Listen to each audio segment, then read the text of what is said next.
కుంటి సాకులతో డివైడర్ను మూసివేయడం వైసీపీ అహంకారానికి ప్రతీక. జనసేన నాయకులు నాదెండ్ల మనోహర్ అరెస్టును ఖండిస్తూ అనకాపల్లి జనసేన ఇన్ఛార్జ్ పరుచూరి పార్టీ కార్యాలయంలో మీడియా సమావేశం నిర్వహించారు.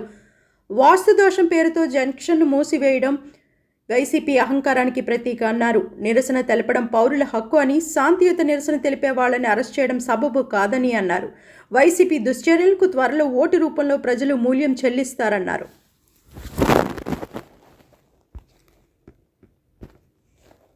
ఆ బార్గేట్స్ తీసేయమని నేనే లెటర్ ఇచ్చాను, నేను చెప్పాను, వాళ్ళు తీయట్లేదు అని అంటారు. మీకు తెలీదా?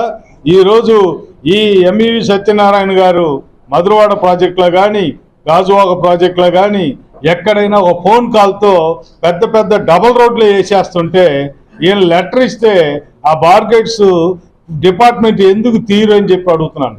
ఇవన్నీ నాటకాలు.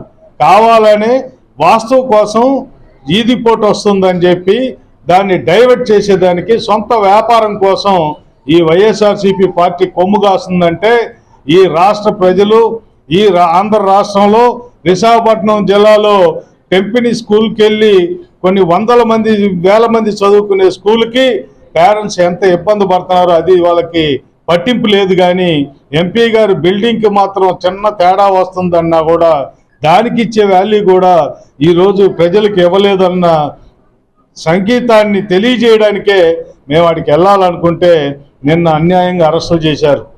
ఎన్ని రోజులు చేస్తారు అరెస్టులు? ఇక్కడ ఒక మంత్రి ఉన్నారు. ఒకప్పుడు ఆయన ఎమ్మెల్యే అవ్వకముందు, మంత్రి అవ్వకముందు దసపల్లా భూముల మీద సిట్ వేసేసాం, అదేసేసాం, ఇదేసేసాం అని పెద్ద పెద్ద డైలాగులు కొట్టాడు. ఈరోజు దసపల్లా భూముల మీద కూడా రోడ్డు శాంక్షన్ చేశారు.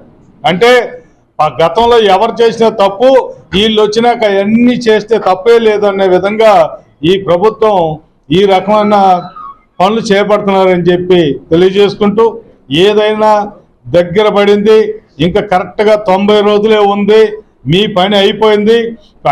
ఎక్కడెక్కడ తప్పులు జరిగాయో అవన్నీ కూడా తిరిగి దాన్ని తీసుకొచ్చి వాటికి మీరు సమాధానం చెప్పే విధంగా